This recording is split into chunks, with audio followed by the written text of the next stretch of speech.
good to see you all. Well, the last year has seen some exciting developments in the field of border carbon adjustment. The EU CBAM has started its transitional phase with reporting obligations for the covered sectors from steel and iron and steel, aluminum, fertilizers, cement, hydrogen, and electricity. Also last year, the UK announced that they will introduce a similar instrument in 2027. So a lot going on. Well, since the first announcement of the EU CBAM by the EU Commission in the Fit for 55 package in July 2021 and the adoption of the regulation in May of last year, the EU trade partners had some time to digest and let the news sink in. So firms are now preparing to meet the requirements of the regulations. Countries are, have started to prepare support for their producers that might be affected by CBAM. So a lot has been going on. Obviously, the implementation of CBAM is still work in progress. I think that was to be expected with the technical complexity of the topic. So there have been some hiccups around the inclusion thresholds, but also around the the default values for reporting versus the reporting of actual emissions, among other hiccups that are still discussed. But yes, actually, we don't want to focus today on the problems with the implementation process, or general the implementation process. We know everybody is working on it, but we want to take a more mid and long-term perspective. So we want to focus on the question of how the instrument can induce investment in low-carbon technologies and how it can spur innovation, both in the private sector and on the policy side of things. And I'm very happy to have four very brilliant and knowledgeable panelists with me today. So we have Bahar Güçlü, she's the Deputy Permanent Representative at the Permanent Delegation of Turkey in the EU. So she oversees the commercial section that is responsible for Turkey-EU trade and economic relations, as well as the green and digital agenda. We also have Peter Poschgay. He leads a CBAM readiness task force at the Secretariat of the Energy Community. We have Sarah Hay, who leads the climate policy work at Norsk Hydro, one of the leading aluminum and energy companies headquartered in Norway, but with production plants worldwide. And of course, we have Philipp Voss, climate economist and policy officer at the German Federal Ministry of Economic Affairs and Climate Action. And there he leads the work stream on the EU CBAM. So maybe, Philipp, let's kick this off with, what is your vision for CBAM to incentivize industrial decarbonization and induce innovation both for EU producers and producers outside of Europe? Well, thank you, Teresa. Thank you, ICAP, the World Bank, and IETA for organizing this. Well, if I start with my vision, I think I would start with a vision on carbon pricing, since this is what this conference is about. In my view, carbon pricing is very important to get consumer decisions right. Because without carbon pricing, consumer decisions will lead to too many CO2 emissions. And I believe that the CBAM can play an important role here. What we see with the CBAM inside of Europe, the CBAM replaces free allocation in the EU ETS. And by replacing it, it creates a lever. It creates better incentives for consumers to actually use products that are less carbon intensive. So for companies, this creates a sign that they should produce with less emissions. That's within Europe. Outside of Europe, we have an extension of the carbon price signal with the CBAM. So all the companies that want to import their products into the EU now need to think about how high are my emissions, and their products or the CO2 emissions of their products are just priced the same way as they are in the EU ETS. So at the end, the CBAM is supposed, and that's my vision, that it creates a level playing field between companies within Europe and companies outside of Europe. That that level playing field does incorporate that we need to reach a climate target, and it gives incentives to consumers within Europe to actually behave that way and consume in this way. So that is what I'm hoping for by the CBAM. On the other hand, the CBAM is very complex. I think everyone here probably knows that. And with this complexity comes many issues that we need to solve. So I think that the CBAM can be a big lever. It can change the world a little bit to the better if we design it right, but we need to be very careful that we don't do mistakes, and otherwise it can go in the wrong direction, I think. Yes, thank you, Philip, for highlighting a bit the basics of, yes, CBAM has a purpose, and this is to fight climate change, and carbon pricing is a very important instrument for that, so I think that's a very good point. Baha, how does CBAM change the incentives to decarbonize and innovate in Turkey? What's your perspective? How does the Turkish government support this process? Okay. Thank you very much, Teresa. First of all, I would like also to say that I'm very pleased to join that event. Thank you for the organization.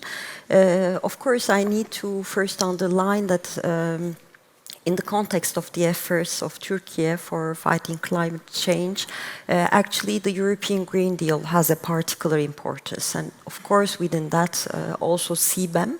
And this is understandable, actually, considering that Turkey is integrated to the European single market through its customs union.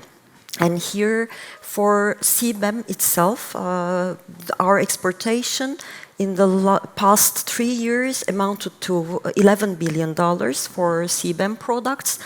And looking from the perspective of the European Union, so within EU's importation, we can see that Turkey is among the most important suppliers, especially for the products cement, steel, and aluminium. Of course, this also means that Turkey would be among the countries that would be most exposed to CBAM. And this is also why in our Turkish Green Deal Action Plan, we have a part dedicated to carbon border measures and the actions that need to be taken by Turkey in order to alleviate the impact of these kind of measures. And so I can underline several pillars of that very briefly. But one of them, I think, is supporting and incentivizing the reduction of emissions in energy-intensive sectors, not only CBAM sectors, but the energy-intensive ones. And for that purpose, I think there has been comprehensive work in Turkey, together with the private sector, public sector, NGOs, universities, in order to draw sectoral roadmaps for the decarbonization of those energy-intensive sectors, which actually covered impact assessments, technological gap analysis, the finance needs, R&D requirements, and these were published last year. And the work now for the decarbonization of these sectors is ongoing on the basis of these reports, actually. And we are also now revising our incentive system according to the results of that work. Now, as a second pillar, I think the completion of the work for devising our own national carbon pricing mechanism would be very critical in that process. we already have an MRV system which is aligned with that of EU. So that means that we are monitoring the greenhouse gas emissions of the installations in line with the EU. But now, of course, carbon pricing would be the key measure to be complemented. And here the work is ongoing in the context of our draft climate law. As a third pillar, I think we would all agree that now the key for that process is innovation. And together with the sectoral roadmaps for decarbonization, actually there has been technological roadmaps that has been drawn by our Science and Technology Institute. And the main purpose of those roadmaps were actually to increase the R&D incentives for those areas and breakthrough technologies that are critical for Turkey. Of course, this may have in some point a different perspective from the EU, but this covers manufacturing sector, but also the energy sector. I think a fourth pillar of the action plan is to have a stronger regulatory framework, because CBAM should be complemented with other legislation, and it is also the case in the EU, like all the legislation for clean production, the best available technologies, which is already adapted to a high level in Turkey, but there is still work to be done. So we are working on all these legislation, and I think we are also following the upcoming legislation, especially on sustainable products of the EU, which will also target those sectors like cement and steel, but from a material efficiency or resource efficiency perspective. So this would also complement the a reduction of emissions. And as a final pillar that I would like to underline, I think it's engagement bilaterally with the European Union. Here we especially aim to ensure that CBAM works as a climate tool. So it's also to ensure that it doesn't become a barrier before trade, which would actually hamper the ability of the producers, exporters in third countries to invest in green technologies. And for that, we are constructively contributing to the process of the design of CBAM. And here, of course, this is not only at the bilateral level, but we have initiatives at the multilateral level for us as well. What I can say finally is I think Philip was very right. The design of CBAM is very critical. And here, CBAM can only enable decarbonization and innovation if it can be a tool that contributes to the development of a sustainable economy. And this is not only in the EU. I think we need to have a global perspective. And when we are talking about sustainable economy, I think it can be through sustainable finance and sustainable trade.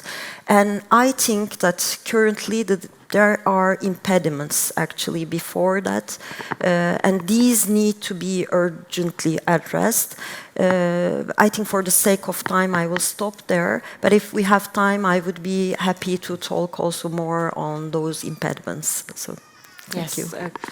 Thank you, and I think we will have the time to get back to it, to that topic later. And thanks for highlighting this. I mean, I think we all appreciate a lot Turkey's efforts in terms of climate policy and what you're outlining of first setting up the MRV system to know where you are, developing this impact assessment and roadmaps for individual sectors, and then put carbon pricing on top to implement these roadmaps. I think that's very important, so thank you for that contribution. I will go to Peter next. So the electricity sector is a bit of a special case for CBAM, and I think we're all eager to learn more about that. So yes, I would like to know from your perspective, what are the conditions for CBAM, that CBAM can incentivize a cleaner electricity mix in EU neighbor states? Thank you, Teresa, and good morning, everybody. I see already now that we are running out of time, so I'm happy to take to the corridors this discussion afterwards. In the energy community, we work with the countries in the Western Balkans and Ukraine, Georgia, and Moldova. So it's a bit of a specific group of countries. They all have EU accession aspirations and various levels of progress. So this makes their situation a bit specific. But maybe when I share the lessons or let's say our experience with these countries, maybe you can spot some similarities to yours. I still believe personally that CBAM can help and can drive climate innovation, can drive putting in place new mitigation policies. I'm not sure about globally, but let's say in the EU neighborhood for sure. And I say I still believe because in my journey since 22 on the CBAM, my faith has been shaken a bit, but more on that a bit later. So why is electricity a very special animal among all the CBAM goods? A couple of words on that. First point is ensuring a smooth trade of electricity goes beyond only economic considerations. It's enough to think of Ukraine, upcoming winter. It is of national security. It is for the people's survival to make sure that the trade of electricity is possible across the borders.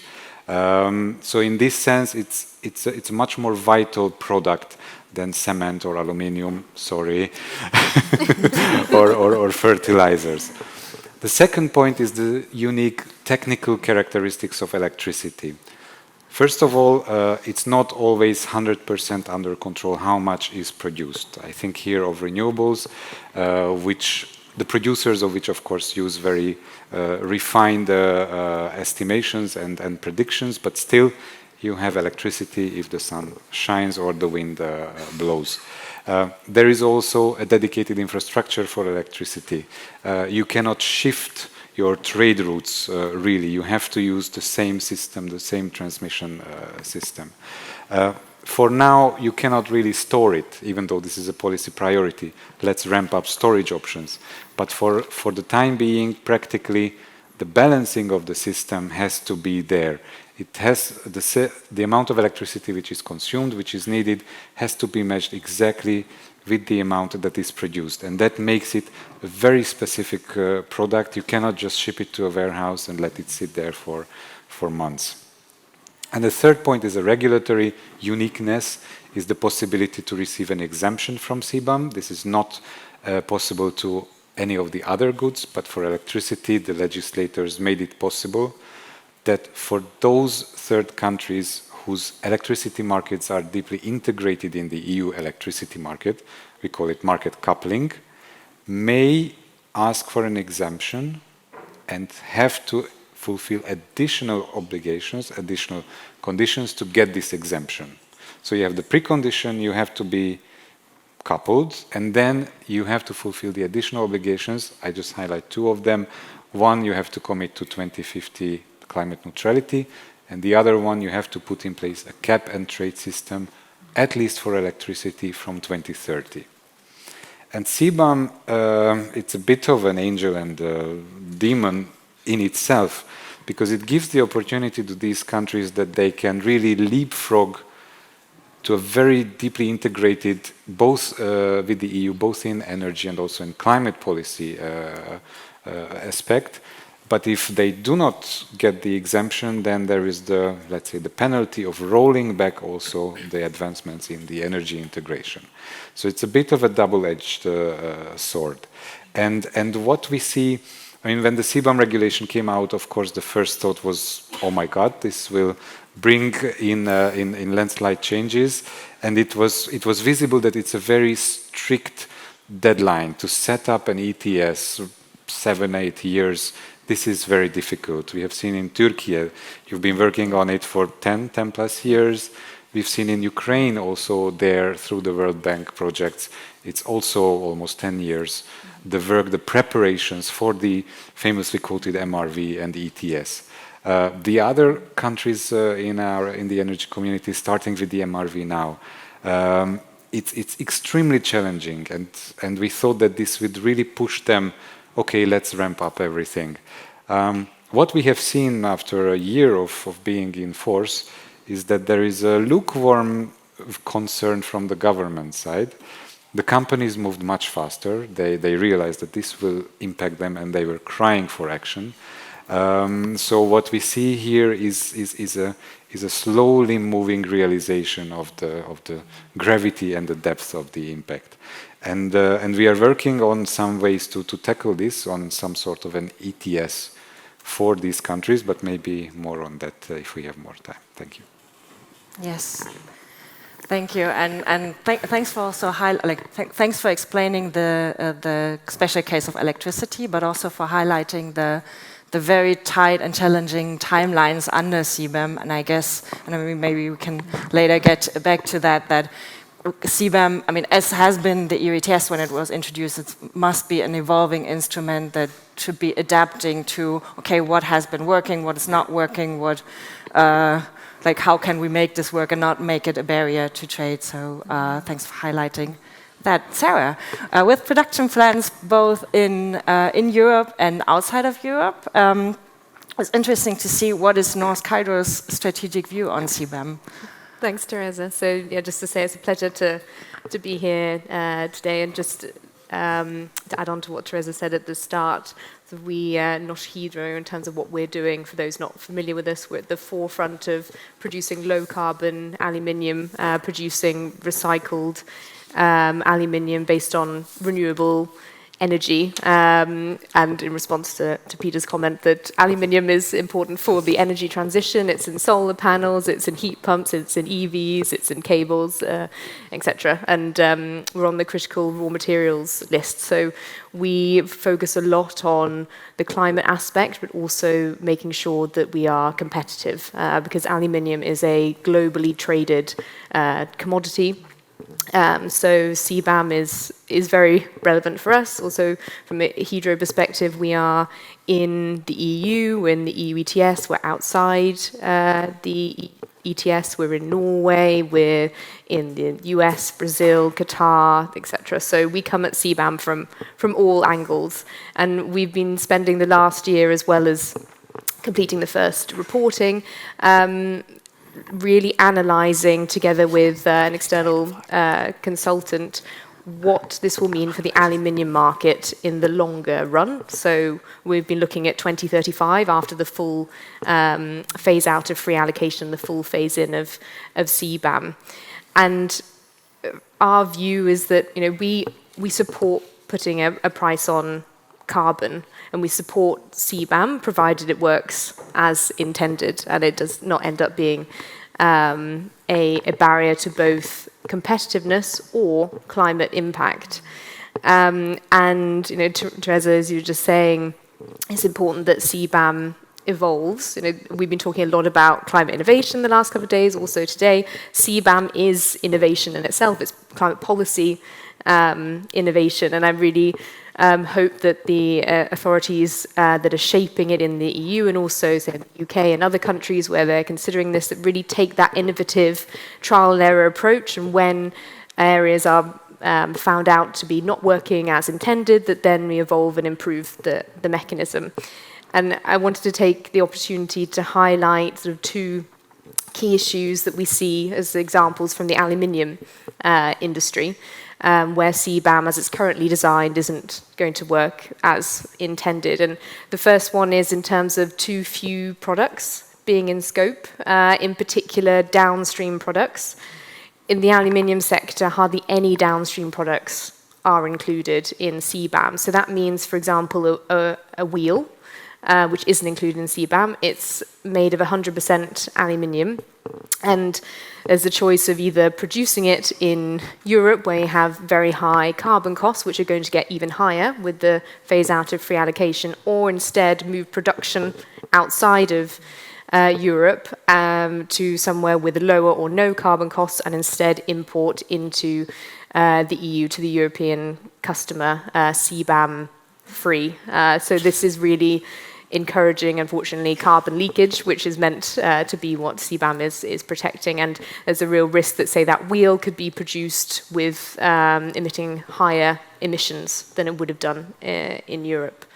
And just for context, the global average for primary aluminium, 1 kilo of aluminium, around 16.7 kilos of CO2 is emitted.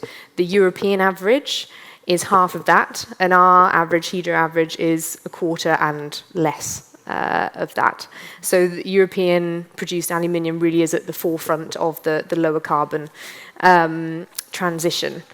And then the other aspect I wanted to highlight is around scrap, which Philip and I were talking about just before this. That this was also something that was mentioned in the EU competitiveness report that was published on Monday, which I'm not sure if anyone's managed to get through the 400 pages yet, but good luck to everyone. That as of now, scrap is not included in CBAM. So as many of you will know, in terms of being in scope of CBAM, it's based on these commodity codes, and the commodity code for scrap is currently outside the scope. So it means that all scrap is considered to have zero emissions under CBAM. However, that loops together or brings together very different types of scrap. So you have sort of two key types in aluminium. You have the post-consumer scrap. This is what most of us think of as scrap. End of life, bicycles, cans, vehicles, etc. It's had a full life cycle. And then on the other hand, you have this process scrap, which is actually just an inefficiency in the primary aluminium production process. So if you imagine a plate of new aluminium, and then you need to cut out certain profiles to make products. Based on how CBAM is now, if you cut out some circles, those circles, they would be in CBAM and be treated as having emissions, but what's round the edge would be treated as having zero emissions and not outside, outside of CBAM. Even though they're exactly the same product, exactly the same quality of metal, and process scrap, that's something that's already very much used today because it is such a sort of good, clean product in terms of making an aluminium product. There's no need to incentivize more use of that process scrap. And so based on how CBAM is designed today, it encourages sort of a carbon shuffling of using more of that process scrap to make products and sending them into Europe and pay a much, much lower, if not any, carbon price when importing into Europe. So this is something that is very important to fix, to make sure that that process scrap is treated as having the same emissions as the primary aluminium it comes from, because otherwise, it's not encouraging climate innovation, decarbonisation outside of Europe, instead just this resource and carbon shuffling. But also from the European side of things, because this could have a huge impact on European aluminium, that this creates a lot of uncertainty. This is something mentioned in the plenary earlier today, that uncertainty makes it difficult to then invest in the needed breakthrough technologies in order to decarbonize aluminium. And just sort of a final point for context on this, on scrap, is that there's around 20 million tons, that's a conservative estimate, of processed scrap globally at the moment. In 2035, we estimate around 7 million tons will be the European demand for primary aluminium, which could be met by this processed scrap.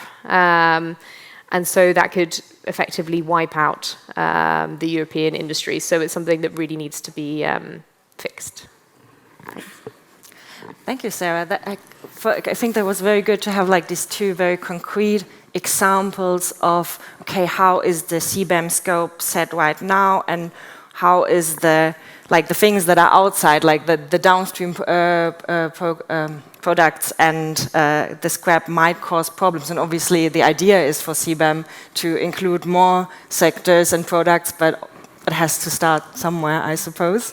But thanks for pointing out what is kind of needed to spur investment and innovation in this regard. And maybe I know, Philip, you had a question, but I maybe would first like to give it to Bahar to add some of the barriers, or more to frame it more positively, like what is needed to incentivize innovation and get to these low carbon investments. And then, Philip, you will probably want to respond to that and can also ask your question. Okay. I think from what Philip and Sarah also said, now in the European Union, the perspective is to enable a level playing field for European companies in the face of, increasing prices and reduced allowances and exceptions in the context of the EU ETS.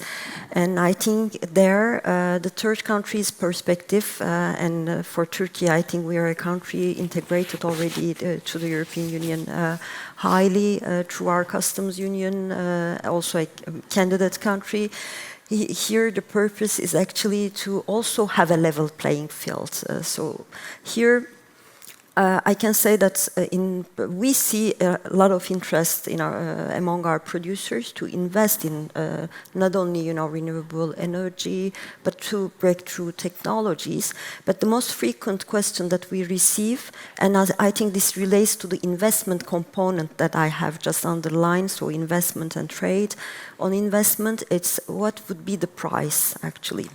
And we can see that the unpredictability of the prices, it makes it very difficult for the producers to calculate actually the feasibility of their investment. And this is something that would be, I think, to be seen with the implementation of CBAM.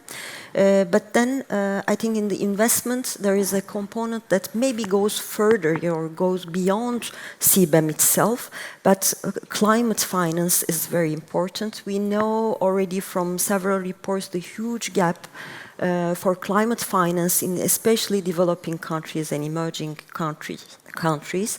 So there is a need to think more on that. But for the case of CBAM, there can be a starting point on to think on how CBAM revenues can contribute to decarbonization efforts in third countries. And this would also be in line with the practice of EU ETS, actually. But now coming to the trade component that was underlined and the design of CBAM, now I can say that now the design of the CBAM doesn't ensure an equal treatment between domestic EU producers and third country producers. So this is why I think now many third countries in multilateral forums, if you are following, perceive CBAM as a protectionist measure. And actually, this is because of these design defaults, I would say, which needs to be addressed. And here we see that especially third country installations will be subject to heavier burden, both in terms of the carbon costs associated with process emissions and MRV also requirements. So let me just give a couple of examples. There are a lot, but I think we don't have the time. But one of the most problematic issues is scope. EU ETS is based on installation level, but CBAM is based on product level. So just let me give an example from the aluminium sector. Turkey is not a producer of primary aluminium. Actually, we have 5 installations that normally, if they were established in the EU, that would be subject to the EU ETS requirements. But now we have identified more than 150 producers that would be subject to CBAM. So this makes a lot of difference.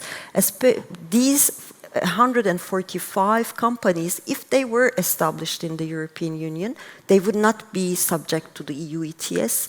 Their emission level is low. They are importing or getting the primary aluminium and doing extrusion, for example, which has a lower carbon emission intent.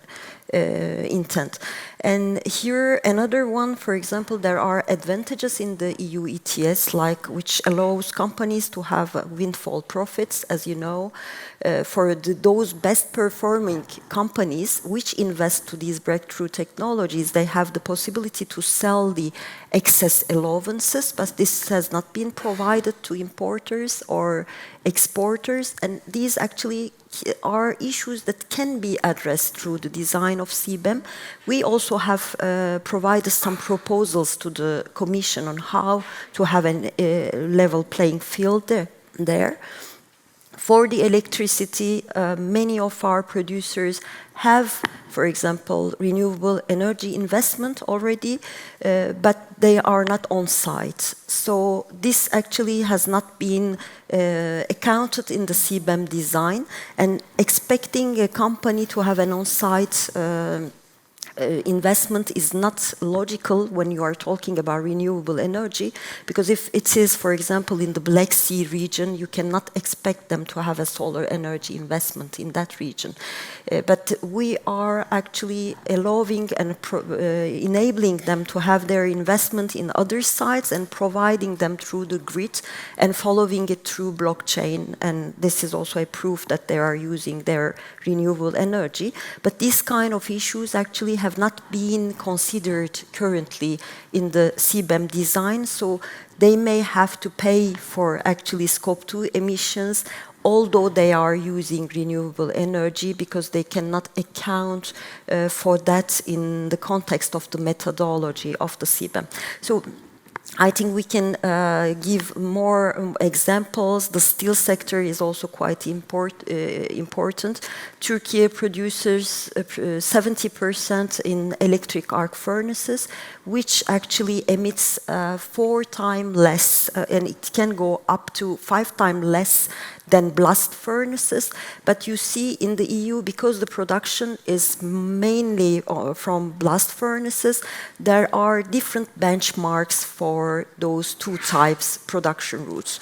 So it means that actually, although you are producing in a cleaner way, the amount of the CBAM cost is not reduced according to the emission level, but the production route that you choose. So these are, I think, issues that needs to be addressed. Why? Because they would actually define how CBAM will be perceived by third countries and how they will react. We all should recognize, I think, CBAM can drive innovation, can contribute, I also personally believe to that, can also contribute to decarbonization efforts, so it can be a good incentive for third countries, and Turkey would like to take from that point of view, actually. We see it as an anchor for our decarbonization efforts in those sectors, but we should also recognize that it can also result in fragmented markets. It can also result in reactions from third countries, which I think Philip also meant and which we need to avoid. So from that perspective, I think we would continue to work in a constructive manner to contribute to the design of CBAM in order to ensure that it works as a climate tool. So. Thank you. They were very good points. I will not say a lot, just that let's all look a bit at the time, but I know there are many things, Philip, that you want to respond right now. So. I was so good on time so far. I know. I'm so proud of you. No, it's very good to hear all these points. And like being one of the people that negotiated the CBAM regulation for Germany, it was... I can tell after the negotiations, after the regulation was there, everyone was very happy, but at the same time, everyone was like fearing what's still to be done. And I think we've seen this on this panel so far, that yes, it is a big thing, and it has quite many good aspects, but only if we continue the work now. You mentioned the downstream sectors. Obviously, more products and more sectors needs to be included in the CBAM eventually. At the same time, what we were struggling was it's already such a complex issue. It's such a complex instrument that we need to get it working first. So this is, I think, the main reason why there's only few products. And it's not that few. It's quite a lot of products already that it keeps. Still, there's a need to include more products after some time. And there is, incentives that we need to turn. You mentioned them. You mentioned scrap, for example. When we talk about climate innovation, I think the CBAM enhances climate innovation. The better, the more complete the system is. And so far, it's not complete. We all can agree on this, I think. So I think the main message is the CBAM has a lot to give, but it's a lot of work, and we need to continue on this. So. Thank you. And because you raised completeness, maybe I would like to ask Peter about the cap and trade efforts in the neighboring countries. If you can, maybe like in 2 minutes, that would be very great. That's similarly challenging as CBAM itself. Thanks. So for the innovative designs, why I thought CBAM and think CBAM is great, because for our countries, eventually when they exceed the EU, they would need to become part of the EU ETS. So that's the ultimate goal. But it is also clear that before you become an EU member state, you cannot just walk into the EU ETS. So the thing is that they should find a solution to design a system for this time between exceeding the EU and 2030. This is one point. The other point, they are all small jurisdictions, very small carbon markets with 1, 2, maybe 3 players. They are smaller than California market. So in that sense, they cannot really design something on their own. It would make a lot of sense to have something regional, to have something joint. And in that sense, the Western Balkans seems an evident region. And then on the other hand, you have Ukraine, which is already moving ahead, but you have Moldova, which could be a self-explanatory, maybe to somehow couple up with Ukraine. A lot was discussed about the burden, the social burden, the free allowances. Obviously, any design which has free allowances will not fly with the CBAM, because the CBAM says the carbon price has to be effectively charged. So if you're thinking of a home ETS and free allowances for CBAM, forget it, it will not fly. They will just take into account what is effectively charged. All these funds which are in the EU ETS, our countries were all coming with these questions, and it's understandable that they want to have not just the difficult part of the ETS, but some of the incentives as well. And this is the very creative and difficult question, how to design something which is more or less compatible with the EU ETS. I'm not saying it's the same, but something which then, from which they can easily transform to the EU ETS once they exceed. And as a final point, just to have one thing hanging, nobody mentioned yet the emission factors. I think this is one of the black horses in the CBAM regulation, and this is the base on which the emissions are counted, calculated for the imported goods. And these emission factors are designed to be very penalizing. I mean, we heard that they don't necessarily take into account the technology. However, there is the possibility in the CBAM regulation, if you have an established MRV, if you have verifiers who verify your emissions, then the actual emissions can be taken into account. And I think this is a potential future avenue. I don't know how much CBAM will be able to trigger this globally, but if you as a third country producer established an MRV system and had it verified by an EU accredited verifier, then you could actually end up paying less because your actual lower amount of emissions could be taken into account. So for me, this whole future setup and market of verifiers and monitoring, I think it will be exciting to explore. Thank you very much. Yeah, that's also a good point. And Philip, you had another question to Sarah earlier. So. Yeah, I forgot that, and I also forgot to react on Bahar's statement on the level playing field. When I mentioned the level playing field, I meant a field that levels for EU companies and non-EU companies, so producers all over the world. And I think this must be the aim for the CBAM. The question I had is also related to the level playing field. Since you have installations within Europe and outside of Europe, what would you say, which installations that you have would profit from the CBAM more? Like, in which direction would you say the level playing field goes right now? Would you say that installations within Europe could have more benefits with the design as it is right now, or more the installations you have outside of Europe? Because for me, that's really That's Thank really you for that interesting to easy hear. question. Yeah, and just to say that the majority, so our primary aluminium, that's in Europe. The majority of our production is in Europe. And at the moment, it seems like it's actually those outside of Europe that could benefit the most. It's interesting. Yes. Thanks for the assessment. So we have 4 minutes left, and I think we have time for 2 or 3 questions from the audience. Do we have a microphone somewhere? Yes. Very good. Then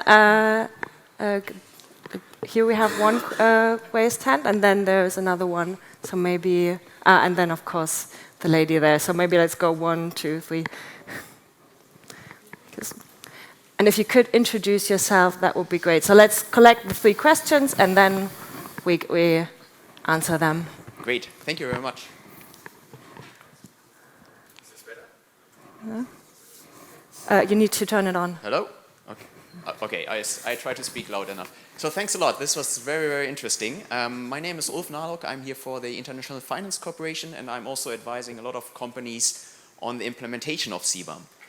So what we actually see in practice, it's in terms of numbers, it's a lot of small and medium-sized companies who are at the moment struggling. And that's not only on the European side, it's also on the non-European sides. So it's companies processing the metals, it's companies just trading the metals. So my question, coming back to the topic, is what's your view, what's your measures you're taking to actually enable these small and medium-sized companies to get along with CBAM? Thank you. Then there was one question there, in the grey jacket.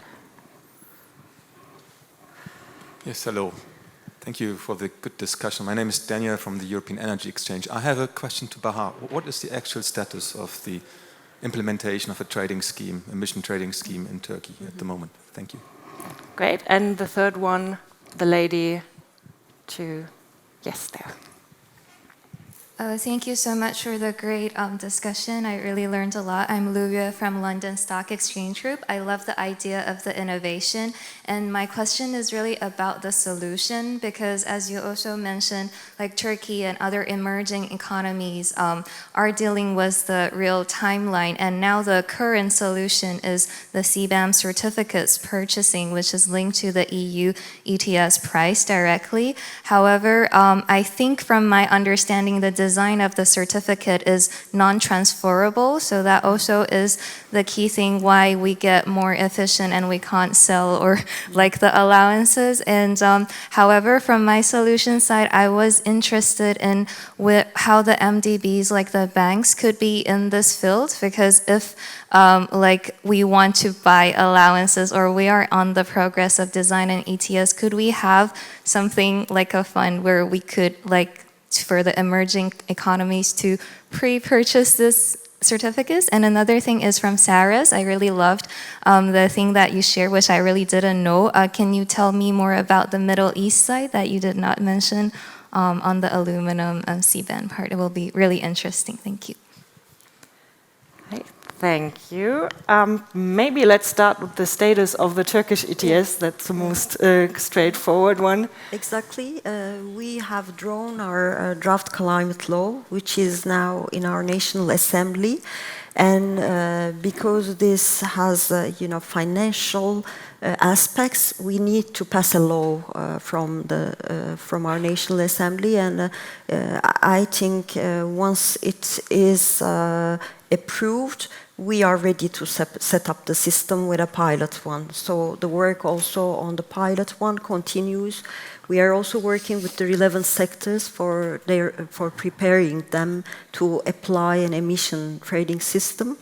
And actually, we hope that the process would not be delayed too much, because it would be also complicated for Turkey to start the emission trading system at the same time with CBAM, which would be very complicated for our own producers, actually. So our intention is to be able to start at least the pilot in 2025 and then make it effective. Now, maybe I can also answer to the preparations from a perspective of third country for CBAM. I think I would completely agree that this is the SMEs that really struggle, and this is also because of the design of the CBAM. Actually, these SMEs are not included either in the EU ETS or, for example, in the Turkish MRV. So what we are doing is actually we are extensively doing workshops and webinars, meetings in order to increase their administrative capacity. We also have prepared guidelines for every sector so that they adapt. But this is only the adaptation now at the first stage, so the start of the system. I think in the longer term, what would be important would be to support their decarbonization efforts. And there, actually, we have put into force some specific incentives for those SMEs, resource efficiency, renewable energy investments. But of course, here again, for access to breakthrough technologies would be quite difficult for them, I guess. Yes, I guess that's it. And just finally, maybe to add to something that Peter said as a longer term aspect here, I think for the CBAM, really we don't know how, for example, the carbon prices paid in third countries would be reduced. And this would apply to all countries, and this also complicates, I think, the issue for both EU importers and also third countries.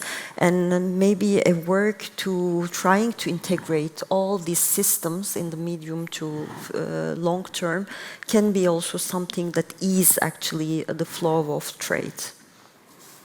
Yes, good. That's a very good point. We're already at the time, so maybe half a minute to the role of financial institution and half a minute then to Middle East, if that's possible. Me? Yes. Well, maybe I can just briefly answer on SMEs, and I think what we need is a new threshold, to be honest. The threshold we have right now is at 150 euros, and my personal position is that we shouldn't even focus on euros, we should focus on CO2 emissions, which would again make it a bit more difficult because the customs authority are responsible for letting the products in, and they don't know nothing about carbon emissions so far. So we need to find a way, maybe with standard values, that incorporates the carbon emissions, but we need to get away from the euro and move to carbon emissions, I think. And then financial markets were mentioned. Yes, it's difficult. I think right now it is possible to give them back. So if you buy allowances, you can give them back anytime. So you won't lose your money, which is, I think, one important aspect. I think it would make it very complex if we had the certificates tradable.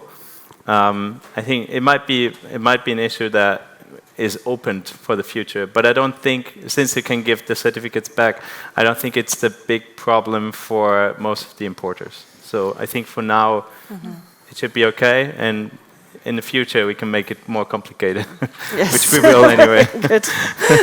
You need some work, right? Actually, for that point, I know that we don't have time, but we made a proposal actually not maybe to sell those certificates, but there can be credits for importers actually that they can use for their future payments for the carbon. So there can be, from the market price, identification of carbon credits for them, for those extra allowances, and that can also incentivize those importers to import low emissions, low emission products, lower than the benchmarks to be set up. So they may get a credit that they can use for their future imports. So this is an official, actually, proposal that Turkey made to the European Commission to have a level playing field between the producers. So sorry to interrupt, but I think that's an important proposal to be considered. Thanks for mentioning it. It sounds interesting. Yes, and yeah, I can just say very briefly, so yeah, we partly own a production plant in Qatar called Qatalum. It's a joint venture, so yeah, if you'd like to hear more about that, we can discuss afterwards as we're out of time. Yes, and of course, we're still here to have the conversation now in the coffee break. Thanks to the audience, and thanks, of course, to the brilliant panelists. Join me for a round of applause.